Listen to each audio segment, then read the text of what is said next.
And Hootie, we're going live on my Twitter if you want to retweet so your followers can see it. Okay. Let's see here. Viewers and listeners, we're going to rock and roll here on the Jerry and Jerry Show. Excited to connect with you. The Virginia Sports Hall of Famer Jerry Hootie Ratcliffe, who's a household name. This is his very busy time of the year. Hootie Ratcliffe last night at the John Paul Jones Arena. Hootie Ratcliffe this morning at a Tony Elliott press conference. Viewers and listeners, your opportunity to ask Jerry Ratcliffe anything Virginia sports related. And how about those Wahoos last night against Rider? I understand it is a non-conference matchup against a nondescript opponent and Rider. But ladies and gentlemen, this team looks extremely balanced and has firepower across the board. And think about it this way. They didn't even shoot the ball that well from downtown. Imagine if they start making some jump shots from Bonasphere, how good this team was. And the defense really stepped up in the second half, much to Ryan Odom's excitement. And how about Coach Odom? Logs his first victory, ladies and gentlemen, as a head coach for the Virginia men's basketball team. How about Chance Mallory, ladies and gentlemen? All those stories and more today on the Jerry and Jerry Show. Like and share the show. Like and share the show. We're going to talk, of course, Virginia football. Number, 11 in one poll, 12 in another poll. Clear path to the ACC championship for Virginia. Goodness gracious, there's a heck of a lot to talk about. How about my boy Cam Robinson? Man, Cam Robinson looks like the best player on the football roster for Tony Elliott in Virginia football. A three-time ACC linebacker of the week. Cam Robinson. Judah Wickower, my friend, we can rock and roll when you're ready. ACC linebacker, Cam Robinson headline. I'll give you an updated headline right there, J-Dubs, via Facebook Messenger.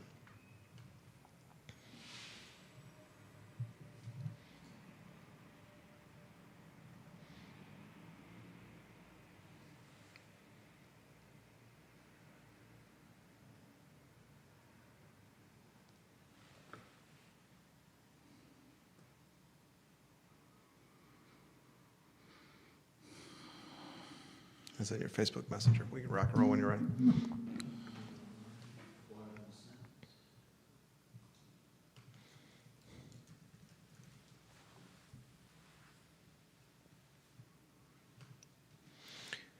Welcome to the Jerry and Jerry Show, guys. My name is Jerry Miller. Thank you kindly for joining us. It's an absolute pleasure to connect with you, Wahoo Nation, on the I Love CVille network, on a show that spotlights a household name, Virginia Sports Hall of Famer, Jerry Hootie Ratcliffe. Goodness gracious, we have a lot to talk about, don't we?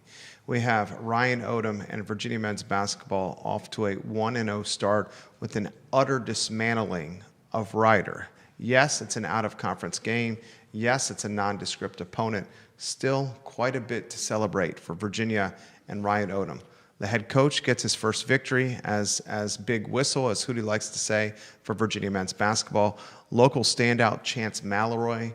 Chance Mallory looked absolutely dynamite. Chance excitement, defensive quickness, creation off the dribble, hit two from Bonasphere. Chance Mallory looks like he is a star in the making. And how about the big man DeRitter? Goodness gracious, a double-double. DeRitter looks like an all-conference big man waiting to happen. We'll talk basketball. We're certainly going to chatter football first to start, as UVA and Tony Elliott have a clear path to the ACC championship. Wake Forest on the docket Saturday night, a nationally televised game on ESPN. Virginia's a 6.5-point favorite. They're the 11th ranked team in one poll, the 12th ranked team in another poll, and they are the talk and toast of Charlottesville and beyond. Judah Wickower, the director and producer of the show. Judah, if you can go to the studio camera, my friend, and then a two-shot as we welcome a man that needs no introduction. Still, it's my pleasure to do it anyway. Jerry Hootie Ratcliffe. Is it 51 ACC tournaments upcoming? 51. Yeah, that would be right. 51. The man is aging like a fine wine, a $20,000 bottle of Merlot. He's freshly manicured. Look at the man's haircut. Always looking dapper in his row back, the namesake of JerryRatcliffe.com. You're a busy man, Hootie Ratcliffe. It's that time of the year, brother. Football and basketball go in at the same time, and there's always other things that pop up and take time away. But yeah, it's an exciting time, but it's a very busy time. We start each show with scatter shooting with Jerry Ratcliffe. You got football and basketball to talk about. You got multi-million-dollar anonymous donations, Cam Robinson to talk about. I mean, so much to cover, my friend. It's crazy, and I've got more stories that I can write. I'm gonna have to write like 5 stories a day to catch up, I think. But yeah, it's been amazing. And you know, the real poll comes out tonight when the college football playoffs official poll comes out. I guess that's on ESPN, and it'll be interesting to see what the committee thinks of Virginia's success, and if they're in the field, because that's who determines who goes to the playoffs outside of the teams themselves, and it'll be an exciting time for Wahoo fans if they are in that 12-team field. I would think they got to be in the 12-team field. You would think so. I mean, you're 11 in one, 12 in the other. You're unblemished in a power conference and have a clear path to the ACC championship. NC State helped Wahoo Nation out considerably with a beatdown of Georgia Tech. I was stunned by that. Me too. I watched that game with a couple of cold ones by my side, and NC State played shorthanded. Yeah, Hollywood Smothers, their ACC leading rusher running back, was injured, didn't play, and this other guy comes out of nowhere. What was his name? Duke Scott? Yeah. And has almost 200 yards against Georgia Tech. Looked like the college football version of Jerome Bettis. It's unbelievable. A bruiser. Yeah. And their quarterback, CJ, was playing on basically like a peg leg pirate out there. Seemed like it. Banged up ankle. Yeah. And still they dismantled Georgia Tech. And Georgia Tech played well offensively. They just could not stop anything defensively. We'll talk Virginia. Clear-cut path to the ACC championship here, Hootie. Yeah, I mean, their fate is in their own hands, and it starts this week with Wake Forest. And we've heard that Wake is beaten up, and I don't know. I haven't been able to confirm that. I keep looking for evidence and don't see it. But and they got manhandled by Florida State, who had lost 9 straight conference games, and probably going to lose their coach at the end of the season. But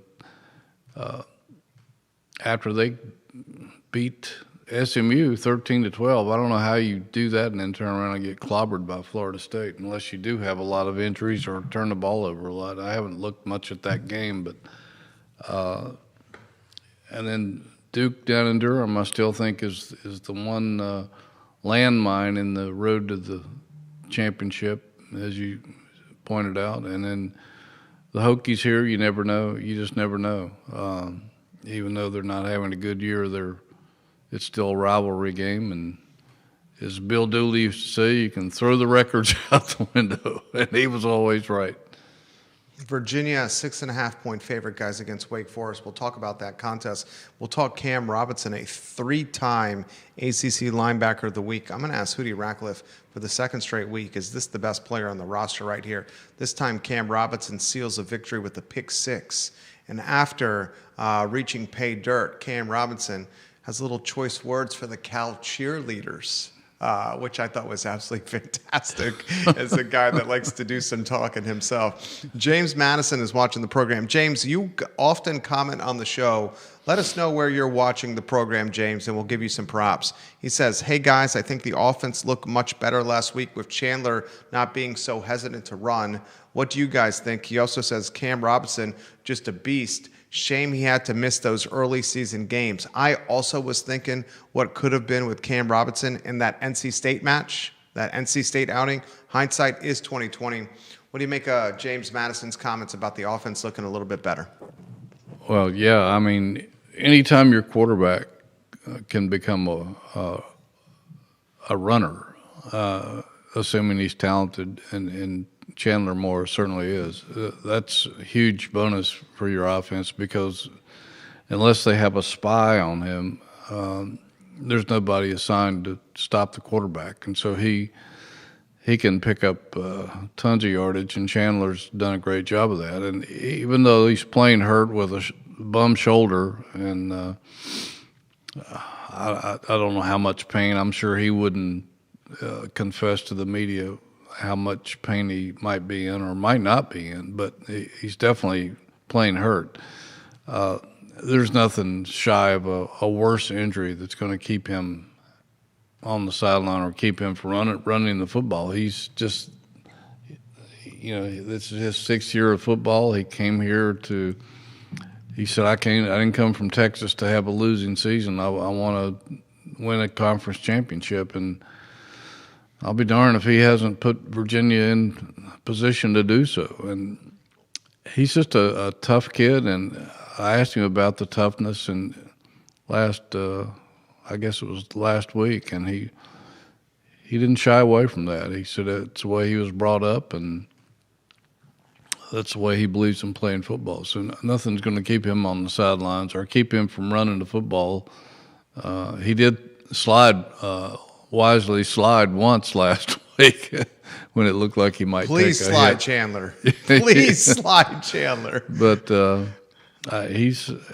makes a giant difference in your offense when the quarterback can take off with it. Virginia is 8-1 overall. So is Georgia Tech. They're both 8-1. However, UVA's 5-0 in conference play, unblemished. Georgia Tech 5-1 in conference play, unblemished. There's a log jam in the ACC with the one-loss teams. 5 teams. Yeah, Georgia Tech, exactly right. Pittsburgh is 5-1. Georgia Tech's 5-1. Louisville Cardinal 4-1. SMU 4-1. Duke Blue Devils 4-1.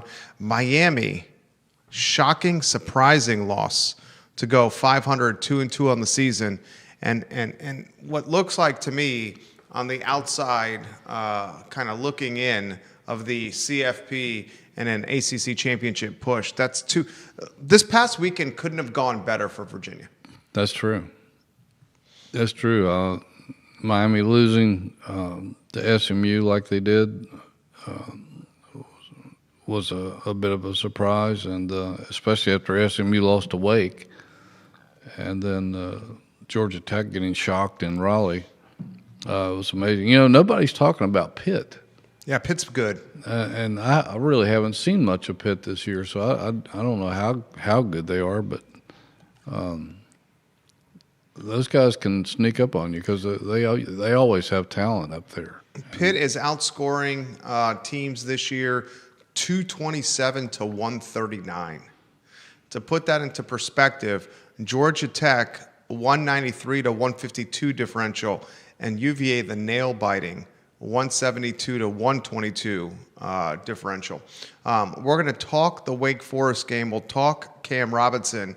More of what you saw against Cal in that victory. What did you see that went well? What did you see that may concern you to close the year? Well, I felt like the key going out there was going to get the running game going again, and because that had bogged down considerably. Some of it was because of injuries, but and some of it was because other teams had well scouted and tried to take certain things away from Virginia. But the fact that they were able to reestablish the run, and the offensive line did a better job of returning to its form now that it's seemingly healthy again. Getting Brady Wilson back and letting Drake Metcalf move back to right guard where he's more comfortable, and Josie and Mikael Boley seem to be in pretty decent health. They controlled the line of scrimmage for the most part and let Virginia's running backs do their thing. And they responded well, even though Xavier Brown is lost for the season. The other guys played very well. And I thought that was the key in getting everything turned back around again. And the defense just continues to get better and better. And I think Rudzinski felt that they would once his secondary got acclimated to a new scheme and used to playing to with one another, because none of these guys had ever even met each other until after spring ball was completely over. That's when most of these guys came in, and it took a while to get everybody on the same page, communication wise, and just to learn the system. But and Cal playing at home, they're trying to become bowl eligible. 100%. They were 4-1. Cal's not a terrible They team. were 4-1 at Yeah, one time. right. And so they were sort of drawing a line in the sand too, trying to get bowl eligible and advance the program. But Virginia, you got to give Virginia credit. They went out there and played well and didn't make many mistakes. Virginia superfan Sam watching the program. Sam the superfan, we love you, Sam. He says, "Go Cam, go Hoos, beat Wake Forest." Loves Cam Robinson and emojis across the board for the superfan. Renee Pettiford, guess what she wants to talk about? Fashion. Fashion and basketball. Basketball. Well said, Hootie Radcliffe. It's a good thing we have you on set because you're fashionable and you know basketball inside and out. James Madison says he's watching in Mineral. We love that Louisa Lyon area. James, I will never ask you again where you're from. I will burn Mineral into my subconscious. And thank you kindly for watching the program. Vanessa Parkhill of Earlysville. I wish I could have seen the UVA Cal game, but unfortunately right now YouTube TV is having a major tiff, she says, with Disney and messing with her football viewing. A lot of people complaining about that. Dan Patrick was complaining about that on national radio this morning on my drive over here. A lot of people complaining about that. A lot of people having to go to Hulu Live to watch this game, which stinks because the last thing we need is added costs with the household budget and more of these publicly traded companies having leverage over us at a time when we're trying to stretch the dollar as far as possible. Yeah, it's all about Disney wanting more money. That's what it is. It's all about Disney, ladies and gentlemen, wanting more money. Comments continue to come in here. This one, gosh, Cam Robinson is all over the feed. And how could he, He not should be. Yeah, how could he not be? A 3-time ACC linebacker of the week. He secures a victory against Washington State with a safety. He secures a victory against Cal with a pick six, and then either flirts or taunts the Cal cheerleaders. Either way, I loved seeing what Cam Robinson did. He loves to talk. He loves to talk. He loves to talk. Talk to us about Cam Robinson. Talk to us about what you're seeing from what looks like to me the best player on the roster, and certainly probably the best pro on the roster at least. Yeah, right now he certainly is. And I mean, he has scored 14 points himself, essentially. But there hasn't been many linebackers around here like him, that's for sure. He can. There's nothing that he can't do. I mean, he can cover, he can rush the passer. He's a great tackler, a big hitter. He calls the defense. He can play sideline to sideline.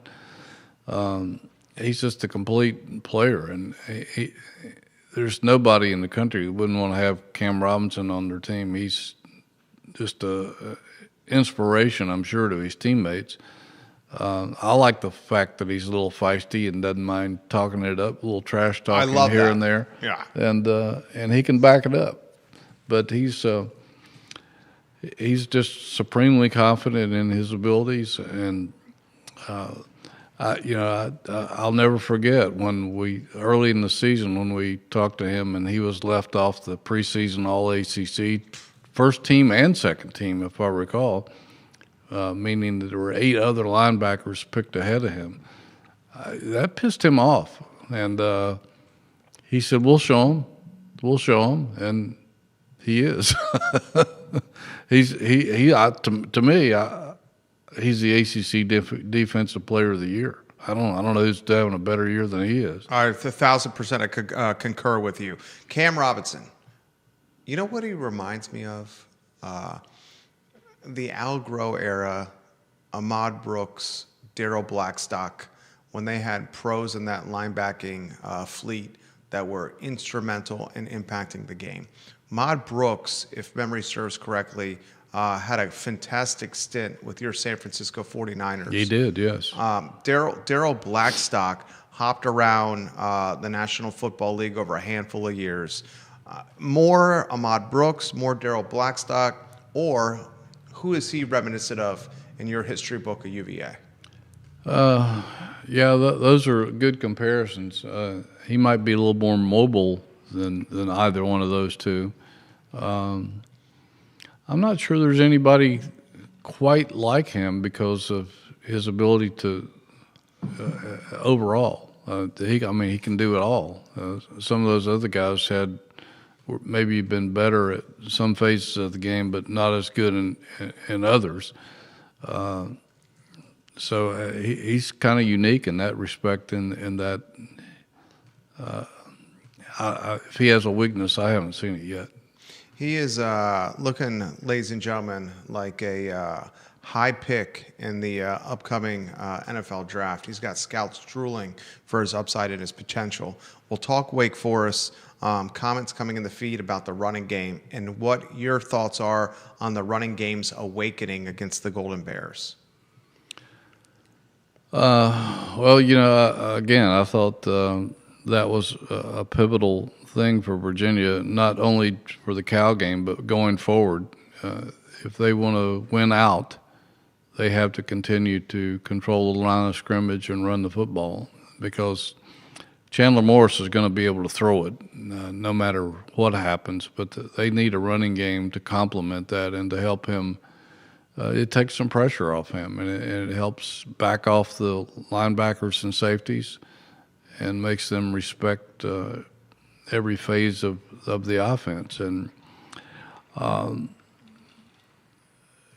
Jamari Taylor has been incredible, and he had a really good game the other day. He didn't have the game-breaking runs that maybe we've been grown accustomed to early in the season, but he's still picking up good yardage.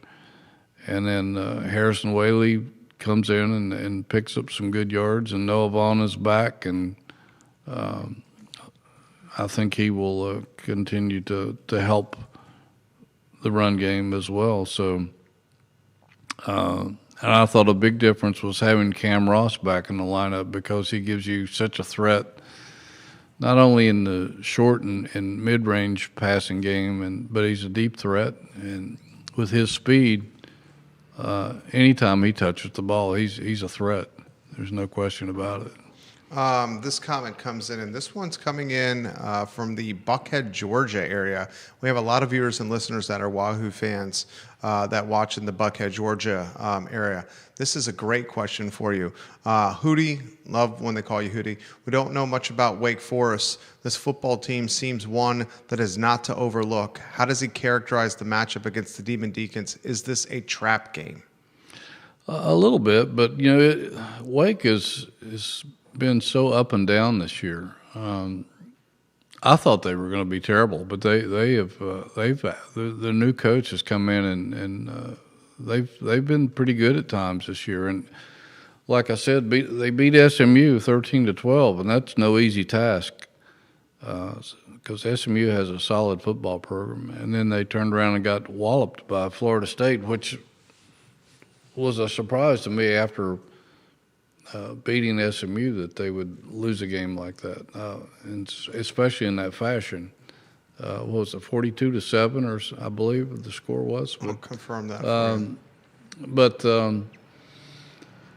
Again, I'm hearing reports that they're really beaten up, so maybe that had a great influence on the outcome, but I haven't been able to gather any evidence about that at this point. I haven't talked to any of my Wake Forest people this week. I've been so busy with basketball and Virginia football, I haven't had the opportunity to explore that. But if that's the case, then that would explain why. But it's a night game here. There's plenty of momentum. I really don't think it's a trap game. I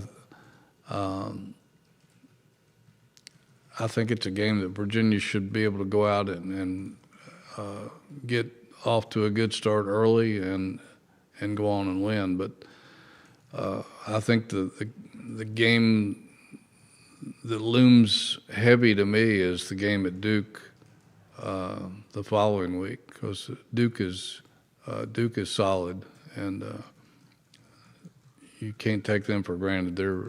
They are a good football team, and they're playing at home. Wake Forest is 5-3 overall, 2-3 in conference play, 42-7 loss. You're right. To Florida State in Tallahassee. The Demon Deacons beat up Virginia Tech. They went to Oregon State and won. They beat SMU 13-12 to hand the Ponies their only loss. SMU is 6-3, 4-1 overall. We'll talk Wake Forest, where Virginia is a 6.5-point favorite and riding a 7-game winning streak. A night game on national television, ESPN. Yeah. For Virginia football. Got to give Tony Elliott some props and praise. This coaching staff is humming. Elliott's got a lot of people talking his name right now. We'll give Tony Elliott some love. Yeah, well, right now, if he's not the prime candidate for ACC Coach of the Year, I don't know who would be. But he's done an incredible job with this team, and he keeps pushing the right buttons. He's been really good at motivating the team, and if keeping them from getting too high, and talking to them a lot about success and how to handle a top 15 ranking and a winning streak and undefeated in the conference. And I mean, he's been through all that as an assistant for Dabo Swinney for all those years, and so he's been around greatness. He's been in part of 2 national championships and played for others, and I thought it was really smart that I haven't really talked to him about if it was his plan or not, but he's brought in some guys into this program who have national championship caliber experience from Alabama, Ohio State, Notre Dame, even JMU, who's been very successful across the mountain. And a lot of those guys have been around incredibly high-profile, high-winning programs, played in big games, and they can share some of that knowledge with these other players too. And so off the field, I think they've approached things. I don't see how you could approach them any better. Hootie, this Wake Forest matchup, more keys to the game: run the football, run the football, run the football. Yeah, it's as simple as that. And I'm sure Wake Forest will try to take some of that away. And that's why Chandler Morris is here. If you gang up in the box, either he's going to take off and make you pay, or he's going to throw it and make you pay. He can hurt you either way. And I was reading something about him the other day, and I didn't realize this. When he was at TCU before he got hurt, when they beat Baylor early in the season that year, and TCU went on and played in the national championship game, he was hurt and didn't get to finish the season, I don't think. But against Baylor that year, he threw in that one game, Jerry, he threw for 461 yards and 4 touchdowns in one game. This guy is a stud. Yeah, I mean, he's a stud. Unleash him, right? Yeah. And it's no, the film's out. It's no secret that with Chandler Morris, he's extremely dangerous out of the pocket. If I'm a defensive coordinator and I see Chandler Morris on my schedule, my game plan is keep this man contained in the pocket. Because when the pocket breaks down, the play breaks down, and he's able to get, especially when he's rolling right, his most comfortable rolling right. The guy is an option to run. He's an option to throw. He does a great job with the ball fakes to keep defenders, especially linebackers and safeties, frozen. He understands where everyone is on the field. He's got an arm that I think is on. Every aspect of Chandler Morris, for some reason, is underrated. People don't realize that this guy is quicker than what he appears. His arm is stronger than it appears. His IQ is probably his best asset. He understands where everyone is clearly on the football field. He does a great job of distributing the football. If they can get back to establishing Taylor in the run and playing smash mouth football, it's just going to make him better because it's going to force defenses to honor the run and think run first, which is going to give Chandler extra time to be dynamite and dynamic. Comments are coming in quicker than I can keep up with. That's why my fingers. Another thing I like about him is when he does, like you said, when he's sprinting out and things break down a little bit, and sometimes he'll wait until he's almost at the line of scrimmage or at the last second he'll find somebody downfield. It's because all the good quarterbacks do this. When he's on the run, he's still looking downfield to see who might come open instead of just putting his head down and trying to pick up yardage. The only 100%, and the only knock I have on Chandler Morris this entire season is not protecting his body. And yeah. I get that he has a gunslinger mentality, and there's times where you have to risk the hit. I'm a Jaden Daniels guy with the Commanders. I just saw my quarterback, the face of the franchise, dislocated elbow, out for the rest of the year. And Washington's hopes are in the toilet now. Chandler Morris has got to realize that he is the Jaden. They're basically the same age. That he's the. They are the same age. They are days apart. Chandler Morris and Jaden Daniels, which is wild to me. That he's the Jaden Daniels of UVA. He's got to keep himself safe. And he's got a lot of football to play. I mean, because you figure you got Wake Forest, you have Duke, you have Virginia Tech, you have an ACC championship. And a bowl game. Yeah. So he's still got 5 games left on the schedule. Comments coming in. This one from Rob Neal. He's a diehard JMU fan. Rob Neal is a JMU alum. Got to give props to Rob Neal. The Dukes look fantastic per usual. Are you going to lose another head coach here, Rob Neal? Is that what's going to happen as your head coaches get poached? He says, I believe I said Virginia wins at least 8 games back in August on the Jerry and Jerry show. What a great season of finishing games. Fourth quarter swagger and confidence is such a powerful thing in college football. Confidence is the secret weapon of athletics, and Virginia is overflowing with confidence right now. Jeremy Wilson's watching in Eastern Tennessee. A top 10 ranking on the horizon was unimaginable at the beginning of the season. I will be the first to eat crow with Virginia football. I said, how are they going to get to 6 games, 6 wins with this schedule? And they've proven me absolutely wrong, ladies and gentlemen. This comment comes in here. When does the talk start about Tony Elliott being a front runner for any of these other jobs? I've mentioned it a few times, and people have given me some grief for it. But there's 12 or 13 jobs open already, and there's going to be more.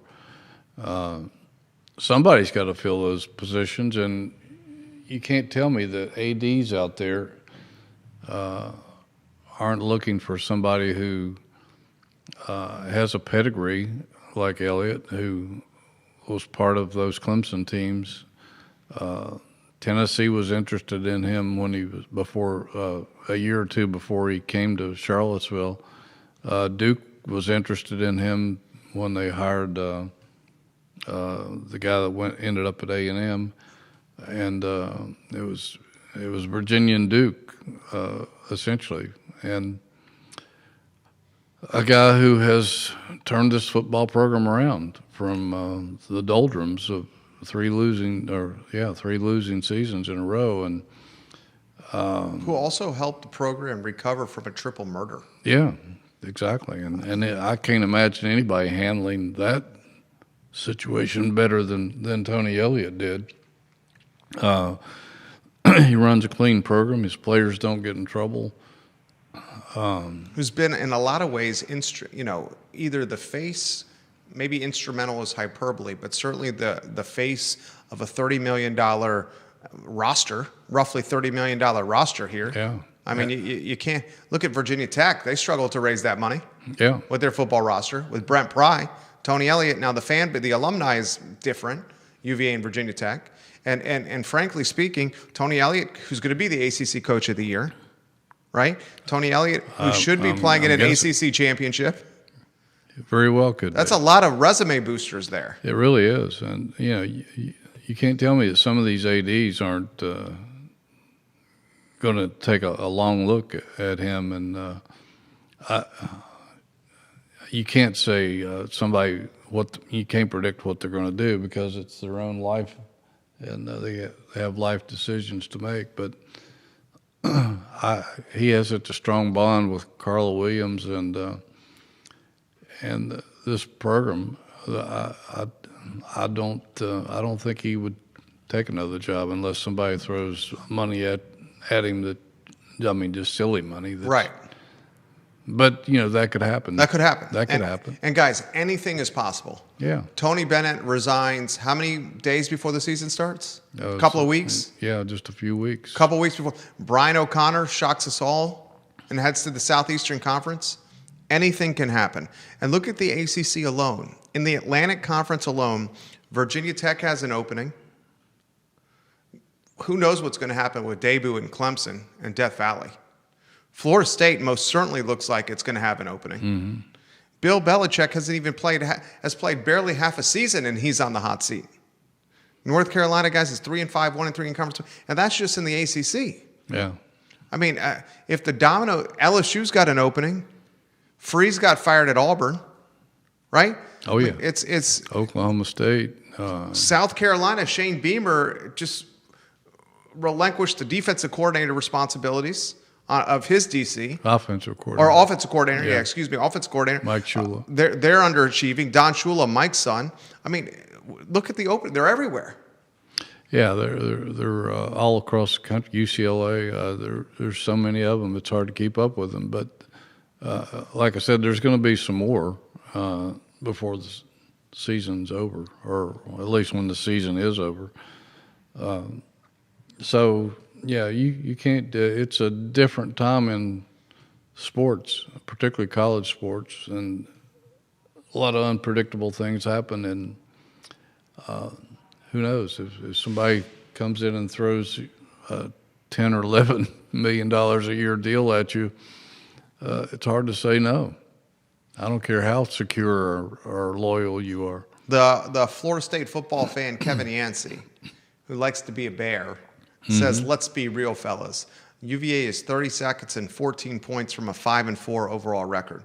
I push back on Kevin Yancey by saying, "Look, Virginia football's finding a way to win," and I push back by talking a little smack. How about 4-4 Florida State and 1-4 in conference play Seminoles?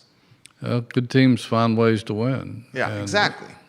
And that's an These old were the games axiom. we were losing. That's an old axiom that will always be true. And I mean, there's been a lot of really good teams that have won national championships that have won a lot of close football games. And I remember the year that Alabama won on a miracle play at Auburn to keep their season alive for the playoffs. And I think they went on to win the national championship. But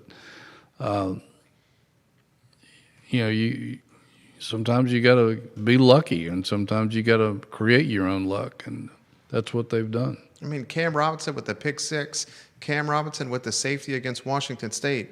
That's creating your luck. Yeah. That is figuring out a way to win, Kevin Yancey. And again, and it's just friendly banter back and forth here, the Seminoles here at 4-4 and 1-4 in conference play may be in the talk of the biggest disappointment in the ACC. I mean, I'll ask you that question. What's the biggest disappointment in the Atlantic Coast Conference right now? Is it 3-5, 2-4 Clemson? Is it 4-4, 1-4 Florida State? I mean, I don't think it's Syracuse. They lost their starting quarterback with the knee injury. Yeah. Virginia Tech is at 3-6, 2-3 Hokies. I mean, what is the biggest disappointment? Is it North Carolina? Yeah, well, I'm not stunned at Virginia Tech. A lot of people thought they were going to have a tough year, but North Carolina is a big disappointment because they invested $59 million in to become the NFL's 33rd team, which is still kind of laughable because I keep hearing just terrible things about Mike Lombardi, their general manager, who people who know him and have known him continue to say that he's pretty much a fraud, and not very well liked on the Chapel Hill campus. But still, it was an experiment. Nobody knew how it was going to go. I guess the Clemson and Florida State are really neck and neck for the biggest disappointment, because a lot of people, and maybe all of us, we didn't do enough homework on Florida State, because I mean, they were horrible the year before. We're 2-11, and for them to turn around and people thinking that they might win the national championship or at least be in it, you just don't turn around from 2-11 to become a national power overnight. Well, we got bamboozled with the Alabama victory, the victory over Alabama. Yeah, and I think that was more Alabama dropping the ball than it was Florida State outplaying them. And then Clemson, I mean, nobody envisioned that coming. And the fact that you got beat, 46-45 by Duke last Saturday, and I understand it was a controversial play that cost Clemson the game and got Dabo fined by the ACC for his comments, and apparently he doubled down on those comments last night and said he stands by what he said, criticizing the officials for making the worst call that he's seen in his career. I didn't see the play. I'm going to have to go back and look at it. But the fact that they just haven't been able to beat hardly anybody is shocking to me. Because we know they have the talent on board. They just, for some reason, it just hasn't meshed. He's got a press conference with Tony Elliott at 11:30. It's 10:57, so we got 2.5 minutes here. We got to get to basketball here. And Vanessa Parkhill pushes back on Kevin Yancey and says, "Hey, Kev, UVA is one play away from being undefeated." That's right. That's one way I look. One play. Yeah, one play away. A Chandler Morris misread in the end zone, or maybe adjusting how he threw the football in the end zone, and Virginia's undefeated, ladies and gentlemen. Last night, John Paul Jones Arena, you were there. Talk to us about the Virginia win over Rider. Yeah, it was not very impressive first half. Virginia was ahead by 10, 42-32, which is still probably Virginia fans getting a little surprised, getting used to this pace, because I remember so many games over the previous 15 years where there'd be 5 or 6 minutes left in the game, and Virginia would be hitting 42 points, and they're already at 42 and a half for the third game in a row, even though the other two were exhibitions. But they weren't shooting the ball well. They were 2 of 19, I think, in the first half from three-point line, and not making their free throws either. And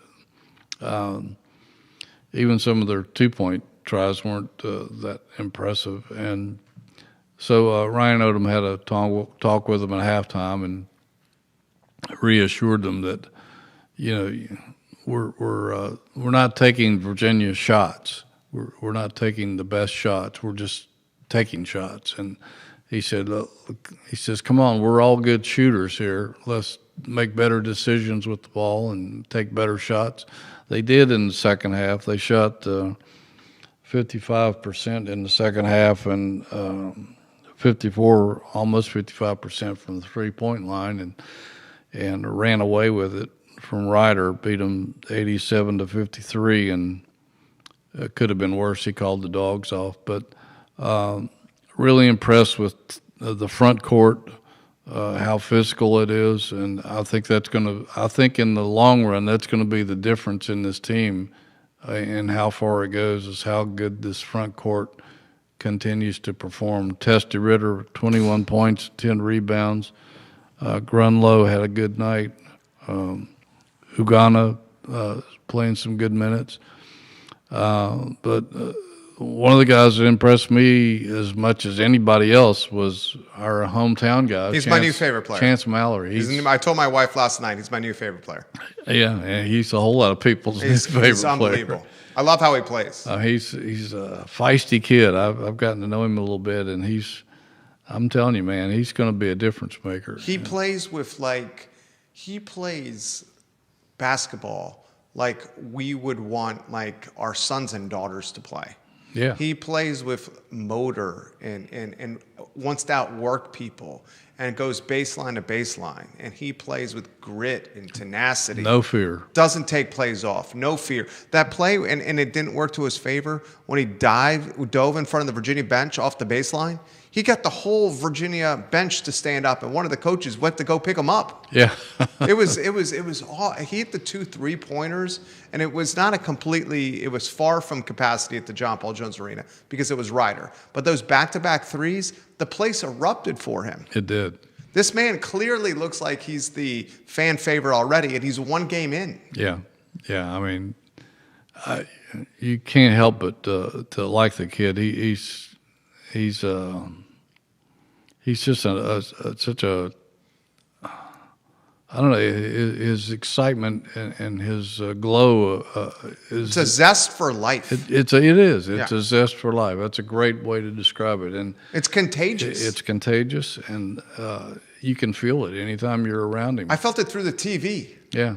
Like literally watching it last night against Ryder of all teams. And I was excited. Yeah. I mean, he was 3 of 4. Didn't take that many shots, but 2 of 3 from the 3-point line. Yeah, he just hustles all the time, and when that press that Ryan Odom likes to play, it's going to be successful if nothing else, just because of Chance Mallory, because he's got that down. And when they put him in to do that, he gave the team a lift in that specific category and made a big difference. And I mean, the kid is just something else, and he's got incredible range. A lot of people say, "Oh, he's only 5'9", he can't do," but he was shooting the NBA 3-pointers as a junior at St. Anne's, and because their coach told me they put down the 3-point line tape in the gym, and he was hitting them from beyond the 3-point range. So there doesn't seem to be anything that he can't do. And he plays with a chip on his shoulder, and that makes him even tougher to beat. Well said. Fantastic scouting report from Moody Ratcliffe. All right, closing thoughts. 11:03, you got Tony Elliott. You got a presser with Tony Elliott. Yeah, we'll find out all about Wake Forest and get the lowdown, any updates on Virginia. I think they came out of the game the other day with a few sprained ankles, but nothing, I don't think any more serious than that. So I think they should be in pretty good health for the Deacons coming to town. Jerry Ratcliffe, guys, Virginia Sports Hall of Famer, namesake of JerryRatcliffe.com. He's got a fantastic podcast, Jerry Ratcliffe, that I've listened to on 2 occasions with Jeff Jones. If you want to get inside basketball, the podcast on JerryRatcliffe.com with Jeff Jones is sensational. Anything UVA related on JerryRatcliffe.com. The true MVP of our team is the man who gets no FaceTime. It's Judah Wickauer behind the camera, the Elmer's glue of this team. I sincerely mean that. Judah Wickauer, the director and producer of the show.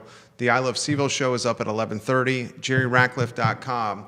With this press conference in 26 minutes, you may see a guy hauling ass across town, and that's Jerry Ratcliffe right there. Please get out of my way. Please get out of his way. Thank you kindly for joining us. So long, everybody.